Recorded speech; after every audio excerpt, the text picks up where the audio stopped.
ihan vähän kyyristyin ja semmoisella ranneliikkeellä koitin tuohon sääriluuhun osua. Se tahtoo vapauteen vie miehen vankilaan. Vangittuna on vapaampi kuin muuten milloinkaan. Hänen suuntaansa ohjannut on aina toivo vapaudesta. Hän tietää, että vapaus on lupaus sisäisestä rauhasta. Hän vain toivoo, hän uskoo, että vapauden vielä joskus kaiken tän jälkeen kokea saa.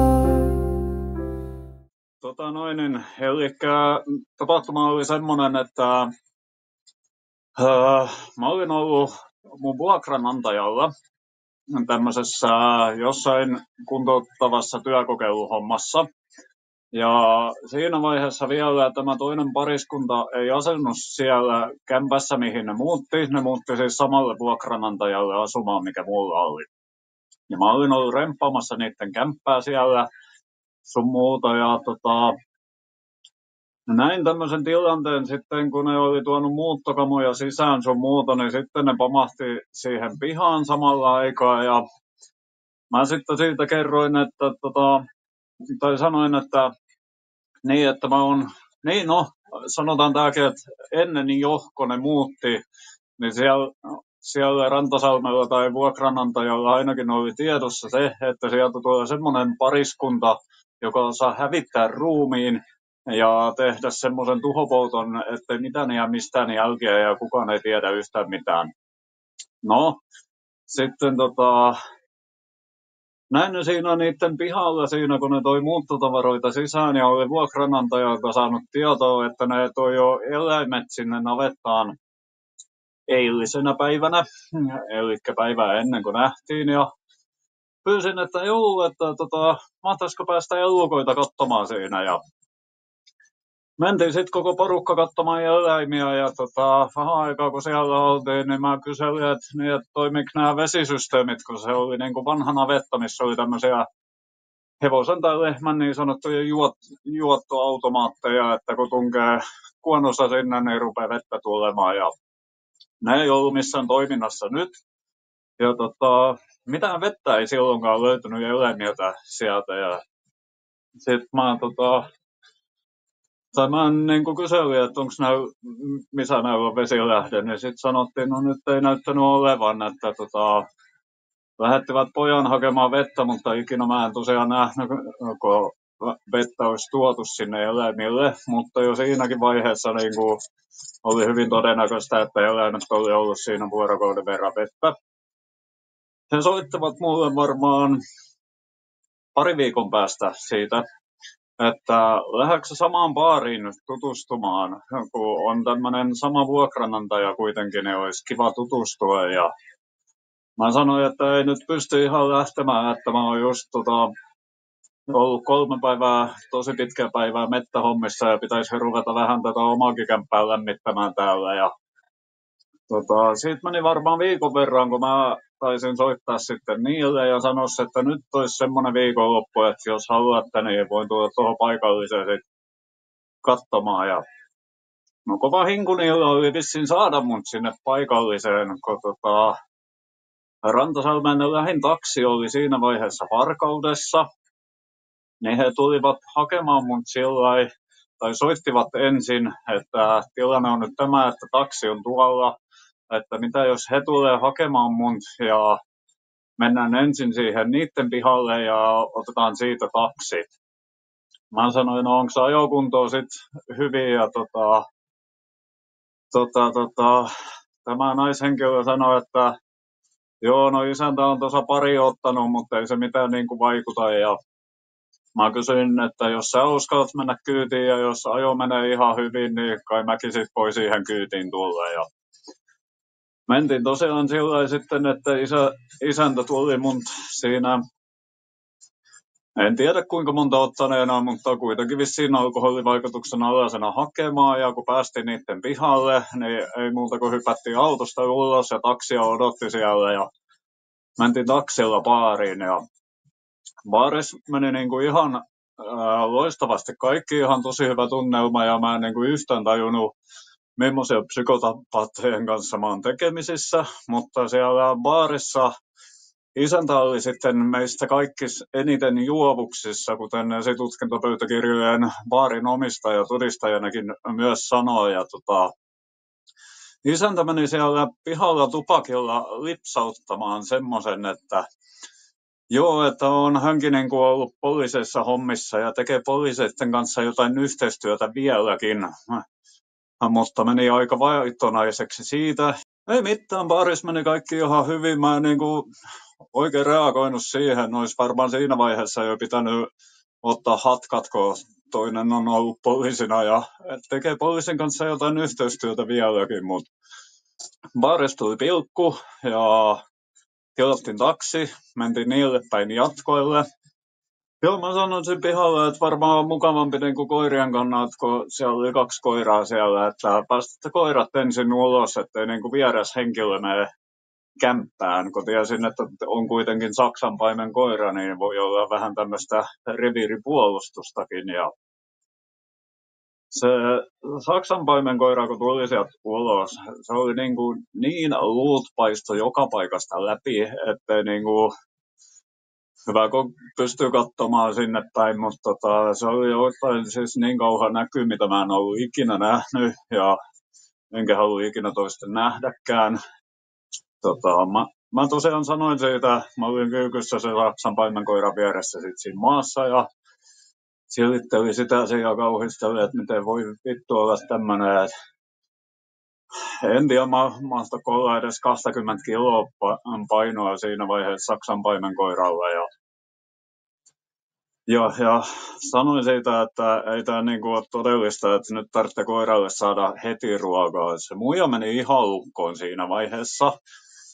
Meni niinku sisälle. Se mies ei puhunut mulle myöskään enää yhtään mitään. Poltti tupakin siinä loppuun ja meni sisälle. Ja mä olin vähän aikaa se Saksan paimenkoiran kanssa ja sitten mä niinku tiesin tosiaan, että niillä on niitä eläimiä siellä navetassa, niin painelin ihan omatoimisesti sinne navettaa sitten katsomaan. Ja taas sama tilanne. Navetassa ei ole mitään vettä millään elukoilla. Siellä siis oli kanoja ja ankkoja ja lampaita ja vuohia, kaikki ihan sekaisin siellä sitten, että ei ollut mitään niin kuin eristettyjä tiloja niille. Ja missään päin ei tosiaan vettä. Ja vähän aikaa, kun mä olin taas kyykyssä siellä niiden eläinten kanssa, melkein parkukurkussa siinä, niin eläimet nuoleskeli suun pieliä siinä ja potkivat tyhjää vesikippoa sen näköisenä, että nyt tänne tarvitsisi saada jotain toimintaa. Ja mä menin sitten sinne kämppään sisälle, jossa on ensimmäisenä vastassa siinä eteisessä se muija. Ja mä sanoin siitä, että kyllä nyt on asia niin, että koiria tarvitsee saada ruokaa heti ja navettaan eläimille vettä. Ja se meni niin kuin lukkoon siitä, se vaan seisoi tolletti paikallaan siinä ihan suumutrussa kattossa ja ei sanonut yhtään mitään mihinkään, kun mä sanoin, että mikä tämä niinku homman nimi on, että mikä saa sut tohon kuntoon semmosesta, että mä niinku huomautan tämän eläintenpidosta ja huutelin, että Marko, että tuu sä nyt sit täältä, että hoidetaan tää homma nyt järkevästi tästä. Ja kun mä pääsin siihen niiden olohuoneen ja makuhuoneen kulmaukseen, niin sitten tulee tämmönen osa, niin kuin näin, sormiliipasemella, ja ei tosiaankaan ollut mikään ilmapistooli, missä on äänenvaimentimen päällä joku etutähtäin, että se oli oikeasti huomattavasti paksumpi se ase, siinä ei ollut mitään semmoista ohuempaa kohtaa niin kuin siinä niin sanotusti äänenvaimentimen ja aseen välissä, ja siinä ei ollut semmoista ympyräjyvätähtäintä missään äänenvaimentimen päällä, vaan kaikki tähtäimet, jyvätähtäimet oli siinä aseessa. Ja tosiaan tästä mua siitä varmaan 1,5 metrin etäisyydeltä suoraan päähän, ja mä käännyin sanakaan sanomatta pois siitä ja ajattelin, että jos nyt sitten tulee kuti takaraivoon, niin ainakin lähtidään eläimiä puolustaessa, että hyvä lähtö sinänsä. Mutta ei tullut kutia takaraivoon, ja kun mä pääsin sitten kämpästä ulos, niin mä olin niinku sen verran jossain pienimuotoisessa sokkitilassa siinä, että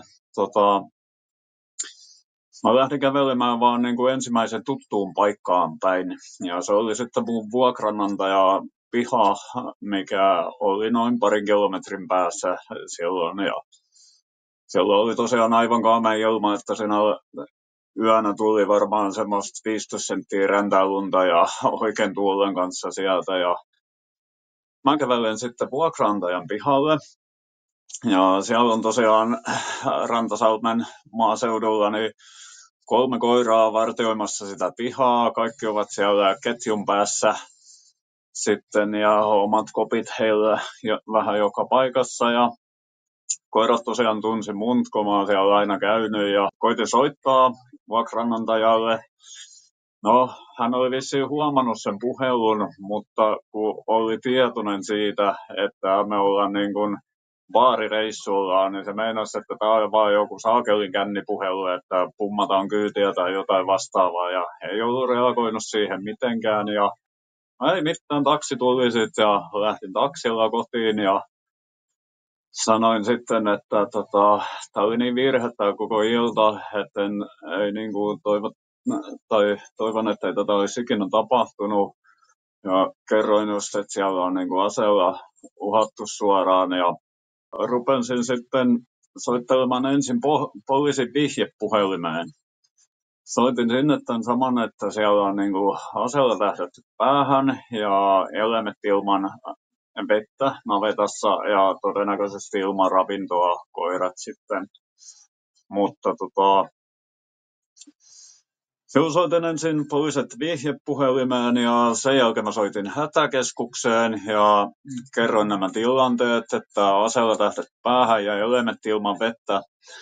Hätäkeskukselle ei jäänyt tietoa siitä, että onko mä siellä paikassa vai onko mä pois sieltä paikasta.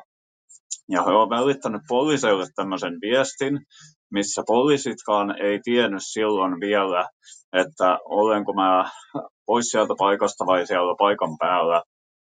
Oikeudessakin tuli tämä esiin, poliisi todisti tästä, se kuuluu mun nauhoitteista, mutta nyt jostain kumman syystä päätöksessä lukeekin, että poliisit on katsonut, että tilanne on ohi jo. Ja no anyway, siitä kuuluu siitä hätäkeskuspuhelusta sen jälkeen, kun poliisit soitti mulle, niin yli 24 minuuttia muistaakseni. Ja siinä vaiheessa tosiaan poliisilla ei ole mitään tietoa, että missä paikassa mä olin, mutta he on saanut tämän hätäkeskusilmoituksen Savonlinnan poliisiaseman kahvihuoneessa. Ja ovat kuuleman ensin ruvennut tarkastelemaan niin kuin, henkilöiden tietoja siitä.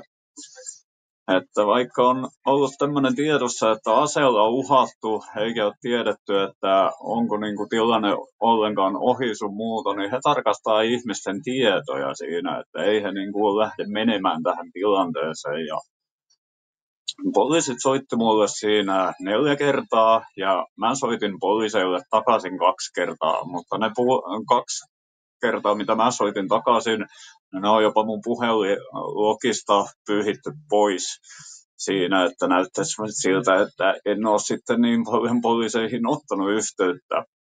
Mutta viimeinen puhelu, tai mä sanoin poliiseillekin siinä, että se on nyt hommanimi semmoinen, että siellä on eläimellä semmoinen hätä, että siinä on niinku jonkun pakko mennä. Ja myöskin se, että on aika ihmeellistä, jos ette reagoi yhtään semmoiseen, että on aseella tähdätty. Joo, viimeinen puhelu oli sitten semmoinen, kun mä soitin tosiaan siitä omalta pihalta. Mä olin poliisille sanonut jo, että se homman nimi on se, että siellä on eläimiä niin iso hätä, että niitä tarvitsee mennä sinne niin kuin auttamaan. Ja viimeisessä puhelussa sanoin, että mä oon niin kuin alkoholivaikutuksen alasena tässä ja mä en todellakaan halua lähteä mihinkään ajamaan. mun on pakko lähteä sinne, jos ei ketään muu lähde sinne. Ja viimeinen puhelu, mitä mä poliiseille soitin, oli se, että mulla oli auto käymässä pihalla. Ja sanoin, että tilanne on nyt tämä, että lähtekö te vai lähtekö mä. Ja poliisit sitten oli edelleen sitä mieltä, että ei he halua lähteä sinne. Ja anyway, mä lähdin auton kanssa menemään, aivan järkyttävä keli. Ajoin varmaan niin kuin 40, että mä pystyn aivan varmasti ajamaan aivan tikkusuoraan. Siellä oli tasan yhdet auton jäljet yli 10 kilometrin matkalla, mikä oli mennyt. Että sekin kertoi siitä kelistä jotain. Kello suunnilleen 7 aikoihin silloin siinä. Ja en ajanut auton kanssa niiden pihaan, ajoin ensin siitä ohitte ja sitten kävin seuraavassa risteyksessä kääntämässä ja tulin takaisinpäin siihen ja jätin auton sen ohimenevän tien reunaan sillä, että auto on sitten koko ajan käymässä. Jos sieltä tulee taas jotain aselaukkailua, niin mä pääsen niin kuin nopeasti pois paikalta siinä. Ja soittelin sitten sinne päin, että äijät voisitte nyt tulla selvittämään tämän tilanteen, että siellä on edelleenkin ne lukat varmaan ilman vettä ja tämmöistä, ja lähetin jotain viestiäkin siinä, ja tietenkin mä oon ihan vitun kovasanainen kännissä, ja varsinkin tuommoisessa tilanteessa hiukan tuostuneena, niin pisti sitten vähän kovempaakin viestiä, niin, kotipihalta lähdössä, niin mä olin ottanut Fiskarsin vesurin mukaan ja Fiskarsin isoin koko halkaisukirvestä. Ne oli mulla auton jalkatilassa siellä Pelkäjän puolella.